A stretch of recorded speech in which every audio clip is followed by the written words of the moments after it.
Sorry பங்காளி. பணத்தோட படுத்து வந்தது மகா கொடுமை.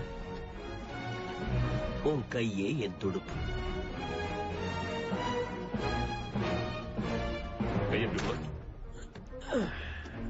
என்னாச்சு? வெறுங்கையோட திரும்பி வந்திருக்க? ஒரு ஆபத்து இல்லாம உயிரோட வந்திருக்கல. அடுத்த தடவை பாக்கலாம். அப்போ எதுவுமே கிடைக்கலங்கிறியா? ஜாக், நீ பாட்டுக்கு எதை எடுத்து காட்டுற? உண்மையில நான் உங்ககிட்ட எதிர்பார்த்ததே வேற. நீ பளபளன்னு எதையாவது கொண்டு வருவன் தான் நாங்க காத்துக்கிட்டு இருந்தோம். கேப்டன்ங்கிற முறையில உன் வார்த்தையை நம்பித்தானே இந்த கல்லறை தீவு பகுதியில் இவ்வளவு கஷ்டப்பட்டு அலைஞ்சிட்டு இருக்கோம். பிரிட்டிஷ் கடற்படை நம்மள அட்லாண்டிக் கடல் புற துரத்துது. புயல் வேற வந்தது. அதாவது இவ்வளவு கஷ்டப்பட்டு வெறுங்கையோட திரும்பி போறதான்னு கேக்குறாங்க. ஏதாவது மதிப்பா எடுத்துட்டு போனா கௌரவமா இருக்கும்ல. தங்கம் வைரம் தானே? அதேதான். கொள்ளையடிக்கிறதா உங்க எண்ணம்?